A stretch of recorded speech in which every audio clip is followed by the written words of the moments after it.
yeah, let us carry on. So, and now we have a little sutta from the Sutta Nipata, and this sutta is called the Well-Spoken Words, and so this is a verse sutta. So this is again Bhante Sujato translation. So I have heard. At one time the Buddha was staying near Savatthi in Jeta's grove, Anathapindika's monastery. There the Buddha addressed the mendicants. Mendicants, venerable sir, they replied, and the Buddha said this. So here we have the Buddha. I haven't really said much about these places in India. Have many of you been to India already? Yeah, quite a few of you. Okay, yeah, you've been to India? Yeah, I've been many times myself. Most recently in December 2024, and some of you were there with me in India. That was a nice trip. And so you can go to India and you can see these places. Yeah, you can go to Anathapindika's monastery, Jeta Grove, and you can be there, hang around among the ancient ruins. Isn't that cool? And what is next door to the Jeta Grove? Savatthi. Yeah, because it says right there. Yeah, so it should be next door, and if it isn't next door, you're in the wrong place. So you go into Savatthi and you get the feeling for the alms round they would have walked. There, you can walk the same thing. It's not that far. It's maybe a few hundred meters or a kilometer or something like that. And you go to Savatthi. You go back to the monastery afterwards. Yeah. Okay. The atmosphere is not exactly the same now, maybe as it was 2,500 years ago. There's a few beggars and people who want to sell you stuff and that kind of thing. But so it's still there. And this is one of the really cool things about going to India. It brings you back to the land of the Buddha. And some of the places are going to be quite similar to what they were 2,500 years ago. Especially India, India is kind of the eternal land. Nothing really changes. Everything looks ramshackle, like it's going to fall down at any moment, and you get this feeling of something being really ancient and old when you're there. And you recognize things are still the same after 2,500 years. Some of the things are the same. I'm not going to talk too much about that now, but they are. And so you feel that you're entering the land of the Buddha. And there's something about India that is really fascinating. It's a fascinating place. People are very religious. People are looking out for gurus. Yeah, everything is really in your face in India. Yeah, it is nothing is kind of hidden. Everything is out in the open, and that's nice. Yeah, you kind of see the human condition very, very clearly when you're there. So, India, I think most people have a kind of love-hate relationship to India, and it's difficult but interesting at the same time. Anyway, so what happened at Jeta Grove in this particular occasion? Mendicant's speech that has 4 factors is well spoken, not poorly spoken. It is blameless and not criticized by sensible people. What for?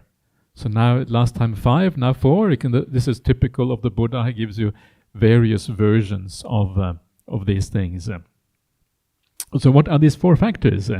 It's when a mendicant speaks well, not poorly. Their speech is principled, not unprincipled. They speak pleasantly, not unpleasantly, and they speak truthfully, not falsely.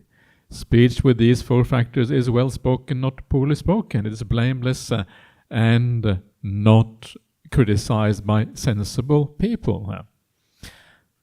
So the first one there, speaks well, not poorly, is that I guess it means that you think about how you speak beforehand, and you have a certain clarity about the way you speak, and it comes out well, so it is kind of articulate and that sort of thing, So when you listen to a Dhamma talk, you can understand what people are talking about instead of wondering what on earth is going on. I have no idea what's happening now. And that's kind of unfortunate. So speaking well, not poorly. So you reflect carefully, how can I get the message across so other people can understand? Very often we think, well, I understand what I'm going to say, so other people must understand. But actually, that's often not the case. What you understand and what other people understand may be quite different. And so you need to put yourself in other people's shoes to be able to say things in the right way. Principled and unprincipled. What is the Dhamma? What is the Pali there? Is it Dhamma. Dhamma.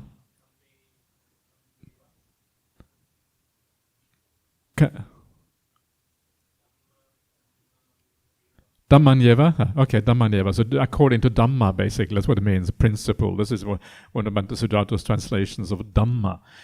So it is basically it is in accordance with the Dhamma. That's what it means.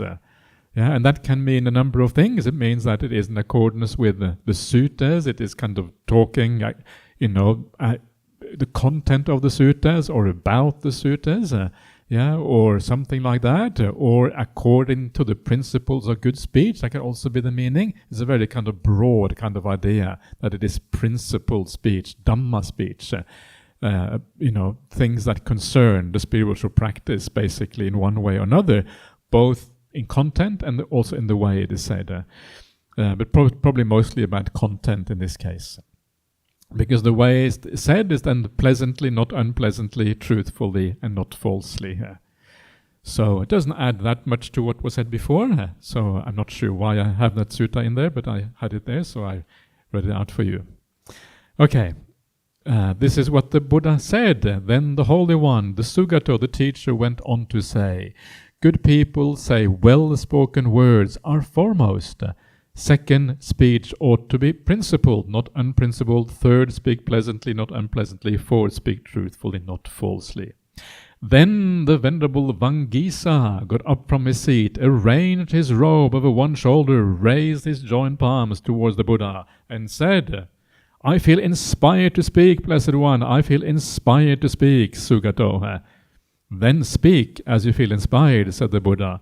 And then Vangisa extolled the Buddha in his presence with fitting verses. Isn't this kind of nice? So Venerable Vangisa, he was the number one in kind of creating verse on the spot. So he would kind of verse would just come out of him. He would just open his mouth and the verse would kind of run out of his mouth. One verse after. I don't know how they can do that. But that's kind of how things were in those days. You just kind of create the verses on the spot, and the verse kind of arises in your mind, and you say, "Oh, I feel inspired. The verse is coming out of me now." It's like I gotta say this. You feel this pressure inside. The verse wants to come out of you, and so this is the way you do this, And you always arrange your robe over one shoulder, so you can see that in the present day. That's exactly how both nuns and monks wear the robe in the present day, over one shoulder. This is kind of the respectful way of wearing the robe. And you raise your joined palms, You use the Anjali. It's always the same thing. So we can see how in the present day we do things as it says in the suttas. So Buddhism, everything comes from the suttas. Some things come from before the suttas. A lot of these things are part of the Indian culture that was prior to the Buddhism. So it goes back, goes back such a long time. We don't know the origins of many of these things. 3,000 years, 4,000 years, who knows where it originally comes from. So these are the verses that comes out of Vangisa. He doesn't say them, right? Is that true? Or does he say them? Or do they just come out like a robot? What is it? It's interesting, isn't it? And very often what is kind of strange is that when you are inspired like this and the Dhamma kind of flows, it is almost as if you are not saying it. It just comes out of you. It just arises in your mind like magic. You know what it's like when you want to find a solution to the problem and you can't find the solution. The more you think about it, it doesn't arise. You can't find the answer. Oh, what was the name of that person again? Oh, Niwer. I can't remember what his name was. That was like when I first met Niwer, and I could never remember the name. Niwer, a strange name. I don't know about this name. And so it's often like that. When you meet someone the first time, you can't remember the name, right? And then you stop thinking about it. Suddenly the name just appears in your mind like magic. Where does it come from? It's kind of weird, isn't it? It's very strange how ideas and names and things arise. Or you write something and it kind of just comes in your mind, it bubbles up in your mind without really understanding what the source is. It's kind of very strange. And I think these verses is like that. Does it come from him? Or is it just like kind of you tune into some broader Dhamma and it kind of just emerges through you? I think that is often what is the case. When you give a Dhamma talk, Ajahn Brahmali always says, you sit down to give a Dhamma talk and it just comes out of your mouth. And Ajahn Brahma said, I listen to what I say, and sometimes I feel really inspired by what I say because it just comes out of me. I don't really know what it is. Wow, that was cool. I just said that. Wow. Yeah, it's not like you say things that you have thought about before. You haven't prepared the talk. It just kind of comes out and think, wow, that was really nice. And it's an inspiration that happens. And this is what's happening with these people here, Vangisa. They're just inspired, and the Dhamma just emerges. Speak only such words that do not hurt yourself, nor harm others. Such speech is truly well spoken. Speak only pleasing words, words gladly welcomed. Pleasing words are those that bring nothing bad to others. Truth itself is undying speech. This is an ancient teaching. Good people say teaching and meaning are grounded in truth. The word spoken by the Buddha for finding sanctuary extinguishment, for making an end of suffering. This really is the best kind of speech. So in English it sounds maybe a little bit clumsy, not as nicely flowing, but in Pali it flows beautifully. Yeah, it's like one syllable after the other in a nice rhythm, and it kind of just emerges out of the mouth of this monk Vangisa. So if you want to read more about Vangisa, you can go to the Theragatha. There's a large number of verses from Vangisa in the Theragatha. So, yeah. So that is that little sutta. Yeah, I think I don't really need to say much more about those verses. We can let those be, I think. We can move on to the next one. So now we are getting to the traditional ways in which right speech are talked about in the suttas. And most of you will have heard these things before, maybe some of you haven't, but they're such beautiful ways of describing right speech that it's always nice to kind of go over it one more time. So this is from the Majjhima Nikaya 41, the Sāleyyakasutta, I think it's called, and the people of Sala. So just a short extract of a longer sutta. And how is principled and moral conduct fourfold by way of speech? Yeah, the 4 ways of speaking that are principled and moral conduct. It is when a certain person gives up lying. They're summoned to a council, an assembly, a family meeting, a guild, or to a royal court, and asked to bear witness. Please, worthy man, say what you know. Not knowing, they say, I don't know. Knowing, they say, I know. Not seeing, they say, I don't see. And seeing, they say, I see. So they don't deliberately lie for the sake of themselves or another, or for some trivial worldly reason. Yes, this is right speech. This is talking about what lying really means. And so lying here is quite a serious matter. Yeah, if you go to a court and you're asked by the court to tell the truth, and you put your hand on, what do you put your hand on over here?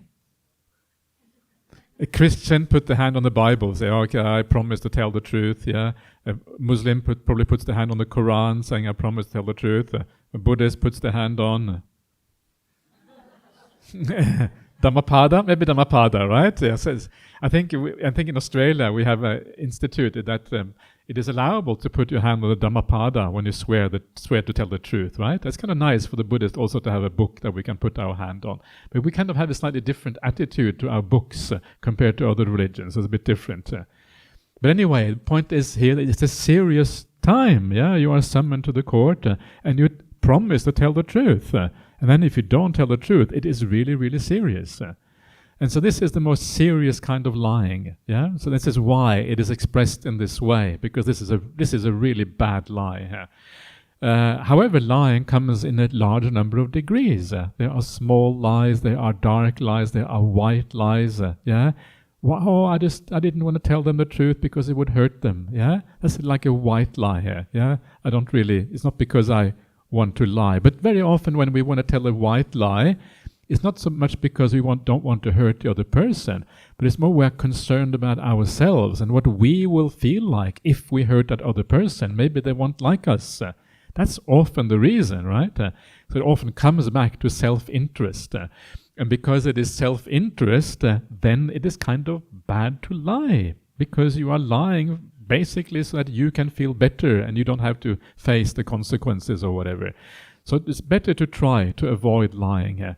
And very often you can avoid lying. Very often it's not difficult. You can say, oh, this is the wrong time to talk about that, or, or something like that. And then you can get out of it that way.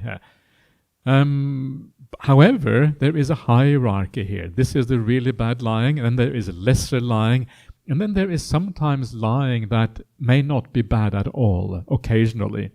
Because remember that all morality in Buddhism is derived from what the motivation is. Why are you lying? It's derived from your intention.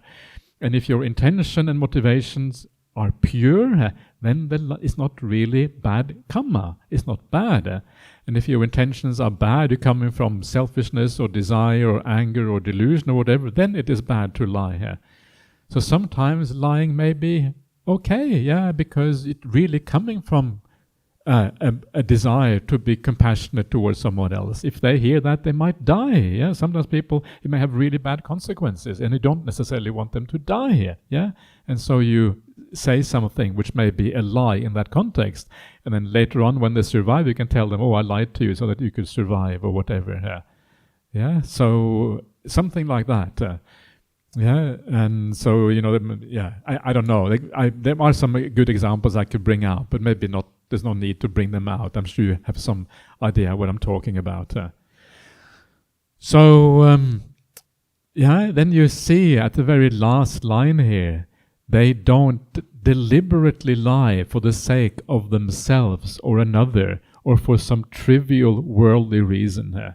This is why we often lie. We lie to have it to be a benefit for somebody. We want to have some benefit out of things. It can be greed, for example, or it can be status or something like that, and we lie because we want to obtain something. Then it's obviously bad.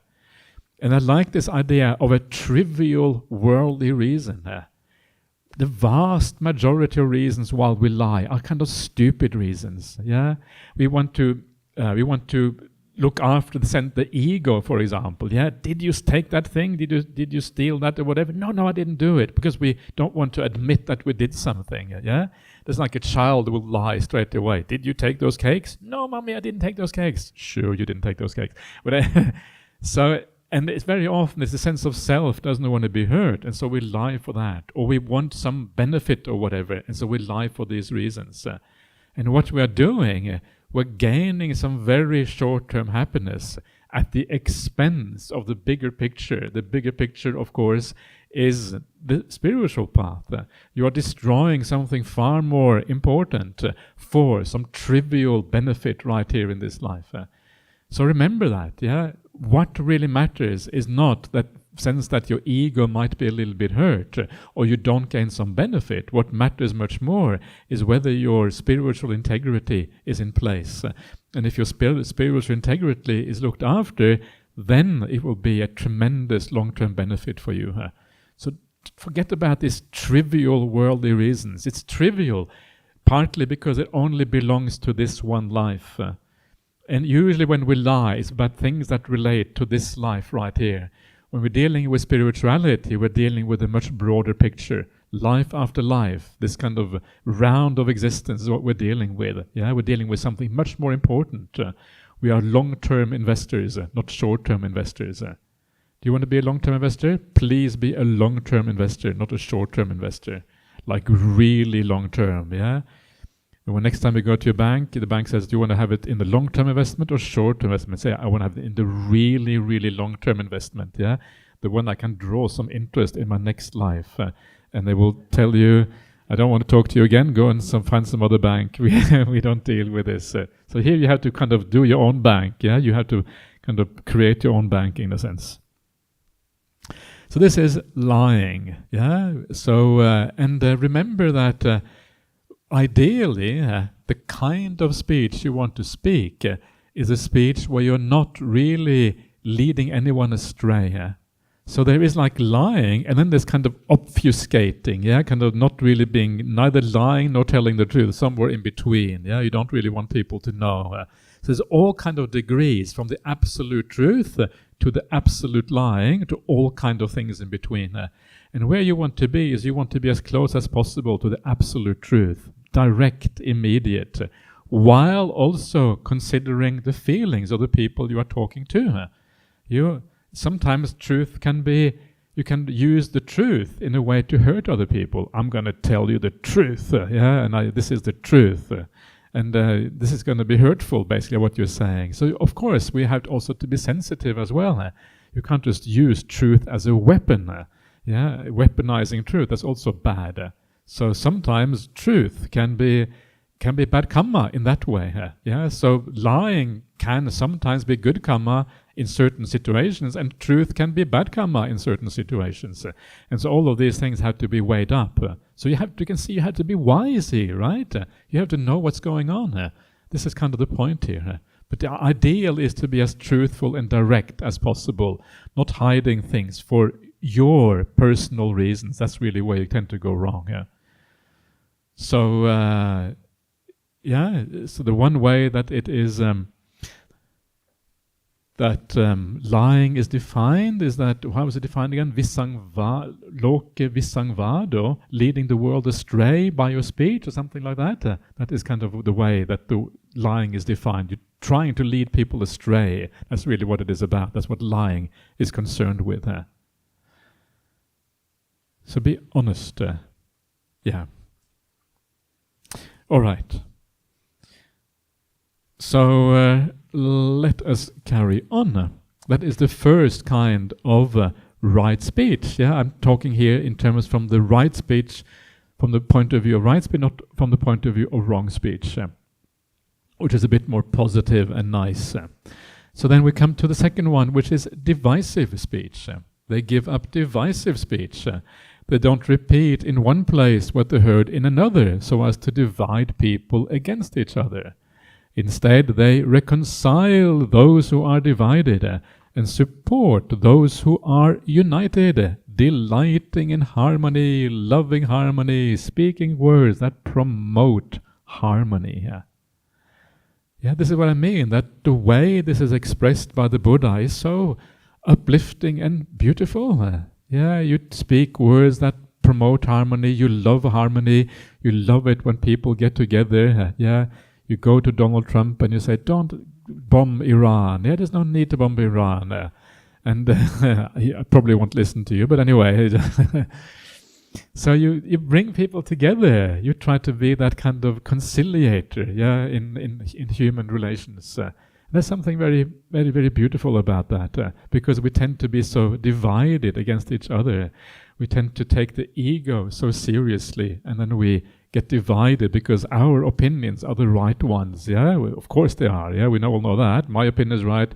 Yours, I don't know about yours, but mine certainly is right. And this is one of those dangers on when you work on a committee or whatever, is that your opinions become too important. And that's how you end up with arguments when you are part of a committee or part of a board of an organization, because my opinions matter so much, and basically it's just your ego coming out, and your ego creates that disharmony and creates that problems. And sometimes the best kind of people are those who just get on with the work, and they work behind the scenes, and you never know really who they are. They just do it, And if the committee decides we're going to do it this way, they say, yes, that's fine, whatever, I'm happy to do that. And you just go along with things, and you don't take your own opinions too seriously. It doesn't mean you don't say your opinions. Okay, you may say them, but you don't necessarily, you accept that sometimes you can't have it your way, and that's fine. And then you have much less harmony if you say, okay, we will do things, the way other people want, that's fine. There's a beautiful example of this in the suttas. And this is one of those suttas where you have those three ideal monks living together, Anuruddha, Kimbila, and Nandya. At the moment we have Nandya and Kimbila in our monastery in Perth, but we don't have Anuruddha. So maybe the next monk will have to be called Anuruddha, so we get the 3 ideal monks in our monastery. And they say, one of the things that they say, they talk about we live in perfect harmony, we blend like milk and water, yeah. And the way they do that is they say that if my friends want to do something, I put aside what I want to do and I do what they want to do. And that's a beautiful way of thinking about, this is what you want to do? Okay, I'll put aside what I want to do and just go what you want to do. Why? Because that creates harmony. And it means you don't take your own desires and your own ego so seriously. It is just a sense of self-expressing itself. And that is not so important. In fact, not only is it not important, it is often detrimental to harmony. So harmony is so important. You know what it's like here in BGF or any organization. When people work together in harmony, it creates a good atmosphere. It creates a feeling that you can meditate properly because your feeling inside is good. There's something very positive that makes it possible to live the spiritual life. But when there is disharmony, it's very hard to live the spiritual life. Your mind gets preoccupied with things. You think about how to resolve the issues, and it's just really, really hard. But when there's harmony, harmony is one of the foundations for samadhi. Without that harmony, samadhi becomes almost impossible, except if you're an arahant or an Aryan, then you can still do it. But for ordinary people, it becomes really, really hard. So this matters enormously, and often speech is a very important part of this. So the worst kind of wrong speech is lying, but then divisive speech also is kind of a very bad form of speech. And so you speak speech that leads to harmony instead. So how do you do that? Well, if someone says something about someone else that may not be bad, you say, listen, but they had a bad day, or but that's just whatever. That's how they think about things, and they have to think about things in their own way, and you kind of try to understand rather than taking sides or whatever. And very often both sides are correct, but in their own way. And that's kind of the problem. So bringing people together, promoting harmony, not always easy, but important. Okay, next one. You give up harsh speech. You speak in a way that is mellow, pleasing to the ear, lovely, going to the heart, polite, likable, and agreeable to the people. To the many people, I think it is here. The bahujana. Bahujana means the many people, agreeable to people in general. It's never going to be agreeable to everyone. There's always someone who doesn't like what you say, but in general, it will be agreeable. Speak ways that is mellow. Mellow, pleasing to the ear. I want to hear more of that. Please. The ear says, thank you very much. More. There's a nice thing in the Mahaparinibbana Sutta on the Buddha's passing away. And towards the end of that sutta, just before the Buddha passes away, the Buddha praises Ananda. Ananda, famously the Buddha's attendant for a long, long time, 25 years or whatever. And towards the very end of that sutta, the Buddha gives special praise to Ananda. It's not that often that the Buddha kind of praises people outright, at least not as recorded in the suttas. And here he says that whenever Ananda speaks, people want to hear more. Whenever he comes to a stop after talking, when he comes up, he says, please talk more, Why? Because it's pleasing to the ear. Kanna sukha. Kanna sukha literally means ear happiness. The happiness of the ear. And the 4 assemblies, all of the 4 assemblies, they want to hear more when Ananda is talking. Please don't become quiet, Ananda. Talk, keep on talking. We are so happy. Our ears are happy. It is lovely, going to the heart. Speech that goes to the heart. There's something about that. You can feel it emotionally. It goes kind of deep down. You feel it stirs you in a certain way when speech is spoken well. This is kind of it's beautiful, and you don't talk harshly. One of the kind of most amazing people. It's like, again, this my teacher Ajahn Brahm. You never hear him talking harshly to anyone. It doesn't happen. And very often the monks will go to Ajahn Brahm. Oh, you got to tell this monk off. This monk is dodgy, doing dodgy things. And Ajahn Brahm says, "Oh yes, yeah, sure. Nothing happens. Yeah." Ajahn Brahm doesn't tell anyone off, and monks can get really frustrated because you have to tell people off, right? Is that true? It's one of those conundrums. It's very hard to know sometimes. Maybe sometimes you have to, because sometimes it goes too far. But usually we have to tell people off far less than we think. And that is really the issue. Yeah, it's actually very rare that we really need. Most of the time people know their own flaws. And if you are kind to them, what that means is that they will be able to accept those flaws. If you are harsh with them, very often we will hide our flaws. You won't be able to deal with it. But if you are kind, if they feel safe, if they feel loved, if they feel accepted, they will be able to see their own flaws and deal with it. The power of kindness is so important. This is kind of what I think is one of the most important things for parents when you have children. Give them a lot of love, because when they have love, they will build up a sense of self-worth and self-acceptance in life, which will enable them to deal with the world in a good way. Give them a lot of love. You don't actually have to teach them very much at all. All you have to do is give them love. Yeah, be kind to them. I think this is the most important thing. And then, because they have a self-worth and self-acceptance, when they come into the world, which can often be quite harsh, they will be able to deal with that because they already have a good feeling about themselves. This is what creates so much resilience in life. It's better to err on the side of kindness. Be more kind, be a little bit stupid in your kindness, rather than erring on the side of harshness. Be polite, obviously. Likeable, agreeable to the bahujana. Bahujana is the many people. It's a bit like the putujana. Putujana is a negative term. Bahujana is more positive. This means the many people. People in general, it will be agreeable to them. So this is giving up harsh speech. It's nice, isn't it? The way it is. It's kind of the Buddha saying this. This is the way the Buddha speaks. Give up harsh speech. Speak in ways that are mellow, pleasing to the ear, lovely, going to the heart, polite, likable, and agreeable to the many people. This is how the Buddha expresses right speech. Anyway, let's take a short break and come back to some Q&A.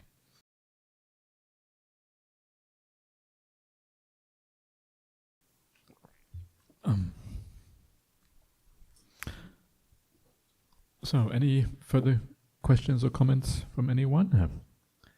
Yes, where is the mic? I think that's the microphone there, is it? Yeah, you can just grab it from there, I think. Yeah, just not stealing, right? Just borrowing here. Yeah. Thank you, Ajahn. Ajahn, I have a few questions. First question is in the previous sutta. Yeah. There's this verse, speak only such words. If you scroll up a little bit. Yes, right there. Yeah. Speak only such words that do not hurt yourself nor harm others. So I understand about not harming others, but could you elaborate a little bit more about what kind of examples where we would speak words that would hurt ourselves? Well, I think that in the broad sense, any time you deliberately harm others, you're also hurting yourself. Yeah, so because it's just long term, you're making bad karma, and so you're hurting yourself. And so, in that sense, in a very broad sense, any kind of bad speech that you have is actually hurting yourself. So this is kind of a very important understanding of, what we mentioned, I think, earlier on, is that doing bad karma is like being your own enemy. Yeah, so you are your own enemy if you do bad things, because you are creating suffering for yourself in the long run, in the future.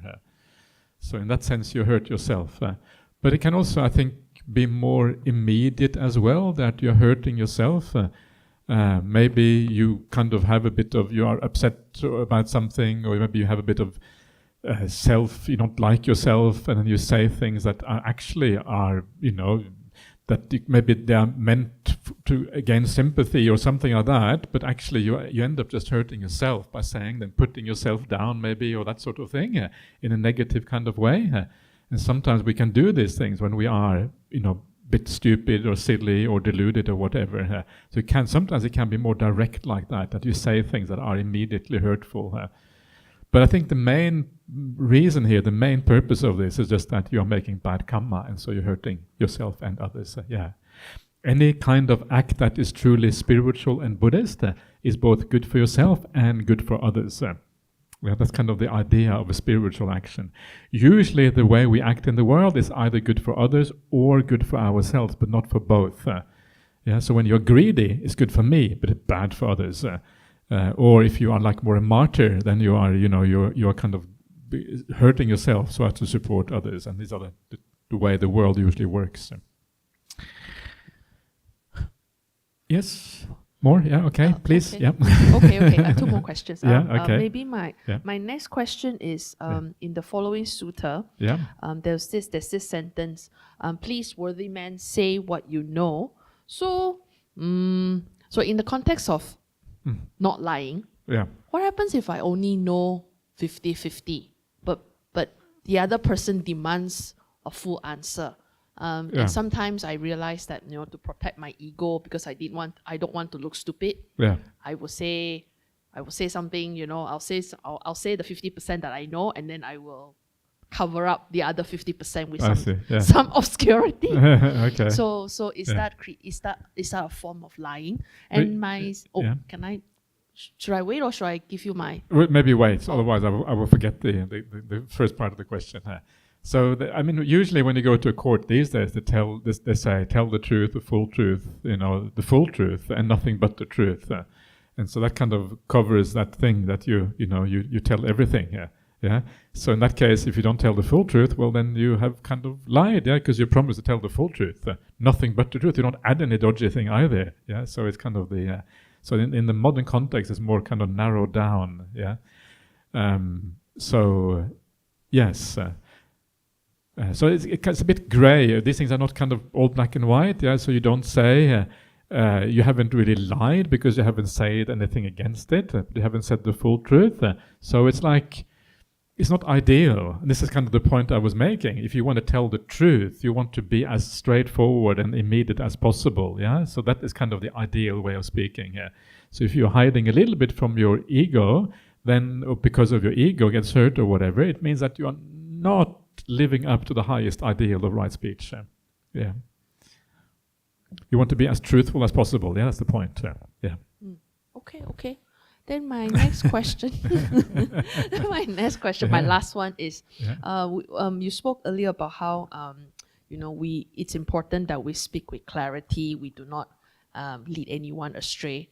And I was trying to think about if you could share more about how we could speak more with clarity, because I realized that sometimes I've received feedback that some people say that I speak very well, I speak very clearly, but there are some people, no matter how I try, whatever I say, for some reason, it's not clear. So I was wondering if you have any guidance in terms of how can I speak with better clarity. Better clarity, okay. So one of the ways is to assume that other people are really stupid. No, I don't mean it quite in that way. What I mean is that assume that if you want to bring something across, make it as simple as possible. It's one of those interesting things, because I was doing a lot of translational work with Bhante Sujato, and there's lots of research in this area how to get the message across. And if something is said in simple words, in simple language, and then everyone will understand better. There are some people who need simple language because they're not smart enough to understand complicated language, or they're not educated enough, for whatever reasons. They can only understand simple language. But even those who are more sophisticated, who can understand complicated language and complicated vocabulary and complicated sentence structure, they too will learn more if it's simple the way you say it.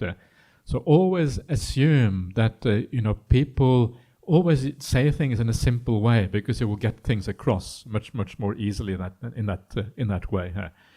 So don't make it complicated. Sometimes, we can be the ego again. Maybe you want to show off our kind of latest word that we have kind of picked up from some obscure dictionary or something. And when we want to, when you show that off, then you're coming from the sense of self, rather wanting to help people. But sometimes it's also fun. I remember many years ago I came across this word that I had never heard anyone say before: ruthful. Yeah, ruthful. Remember that? Maybe I have. I'm not sure if I mentioned that here before. But this was a word that was used in English back in the 17th century. Yeah. So of course no one knows this word, but it's the opposite of ruthless. Yeah, ruthless means you don't care about others. Ruthful means you care. Yeah, it's the opposite. Ruth is an Old English word for compassion. The name Ruth actually means the compassionate one. So ruthful, full of compassion. Yeah, so be ruthful. Yeah. But anyway, so my point is just that English language is a very rich language with incredible vocabulary. And you could probably get a list of thousands of words you never heard before. Yeah, and if you want to be very fancy, you can kind of talk about these things. So keep it very simple. Keep it straightforward. Assume that your audience will not understand you unless you use simple words, and then you're kind of on the right track. So this is one way I would say. Speak clearly, speak slowly if you can. It can be hard to speak slowly. I myself had a tendency, especially in my younger days, to talk incredibly fast, like some kind of machine gun or something. And it's a bad idea to talk really, really fast, because no one can understand. You can barely understand yourself what you're saying, let alone others. So you talk slowly. You pause at the right places and these kind of things, and then you become more clear as a consequence. Think through what it is that you want the message to be. What message are you trying to get across to people? Yeah. And when you think about that message more clearly, what exactly is that you want them to stay away with, then you can form your thoughts around that, what it is that you want to get across. So be clear about what it is you want to bring across to people. So things like that. I don't know if that even, does that answer your question at all? Is that, yeah? Okay, so good. Great. Okay.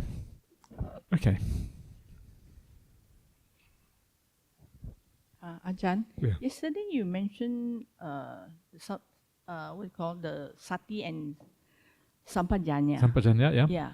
Could you explain a bit more the difference between the two? The difference between the two. So sati means mindfulness or awareness. Yeah. So you are mindful of what is going on. Sampajanya is about understanding the circumstances. Yeah, so for example, sati allows you to know what's happening. Okay, I'm here, I'm in this room, I'm whatever. Sampajanya tells you whether you are doing the appropriate thing while you are here. Yeah, so the bare fact that you are here, okay, that's kind of helpful, but it's not that helpful. Why are you here? Okay, I'm here to learn something. Okay, so I pay attention or whatever. Yeah, that's kind of the idea. Sampajanya is the one, like I mentioned yesterday, you are washing your dishes at home or vacuum the floor or whatever, and then Sampajanya is what tells you, am I doing it in the right kind of way here? Okay, so how should you vacuum? You should vacuum to make it clean. You should vacuum as an act of kindness, maybe, yeah, for the people who are living in that space. So you do it with a kind of generosity. You don't do it with an angry mind. Yeah, I have to vacuum. When was the last time my husband vacuumed or whatever, right? There's always me has to do this blooming vacuuming or whatever. So you get angry. Okay, that's wrong. Sampajanya tells you whether you're doing it in the right way. So mindfulness is the awareness. Sampajanya is what has that wisdom aspect that allows you to know whether you're doing it in an appropriate way or not.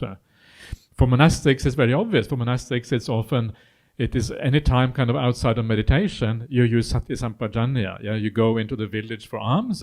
These nuns told me this morning they go into a village for alms every day. Yeah, that's marvelous. Kind of the ancient way of doing things. What a wonderful thing that is. But when you go into the village for alms, that's why you go into the village. Yeah, you go there to receive alms. You don't go there for any other reason, like chatting with lots of people or enjoying entertainment or whatever. That's not why you go in. So you have a clarity about why you're doing it. When you speak, you have a clarity about why you speak. You don't speak too much. Don't be like me, speaking too much. Don't speak too much. You speak. You do things in a way that is appropriate for the situation. That's the point. Yeah. Okay. Let's just carry on.